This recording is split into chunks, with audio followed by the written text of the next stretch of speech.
Ito ang mga dapat natin aabangan sa abot kamay na pangarap, mga kapuso, na wag natin papalampasin ang bawat episode ng telesering ito. Ito ngang si Annalyn Santos ay nangamba talaga siya kung ano ang mga gagawin pa talaga ni Moy na masama sa kanya, kasi alam naman natin itong si Moira na talagang hindi siya titigil hanggang hindi masira ang buhay ni Annalyn at ni Lynette. Kaya aabangan natin yan, mga puso, kung magtatagumpay nga ba talaga.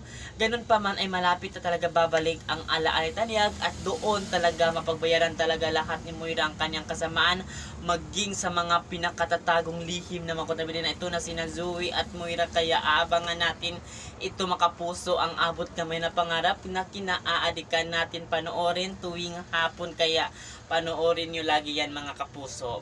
So kung malaman nga ito ni Tanyag, no, tungkol sa kay nakaraan, dito na nga talaga maitsapuera itong si Zoe, kasi nga hindi naman siya anak ni Tanyag, anak ito ni Dr. Carlos na dating karelasyon ni Moira. Kaya yan ang aabangan natin yan, mga kapuso, kasi mga kasamaan na ginawa ni Moira ay may hangganan. Matatapos rin ito pag bumalik na nga talaga ang alaala ni Tanyag. Kaya yan ang pinakahihintay natin at ating papanoorin yan, mga kapuso, kasi talaga mayroon talagang hangganan sa kasamaan na ginawa ni Moira. Kasi nga ika nga sa kasabihan, hindi magtatagumpay ang kasamaan laban sa kabutihan. Kaya iyan ang papatunayan ng ating bida dito sa masamang tao na ito na si Moira. Kaya aabangan natin yan, mga kapuso, ang abot kamay na pangarap. At yun lang, maraming salamat sa panonood sa telesering ito, maging sa video na to. Thank you!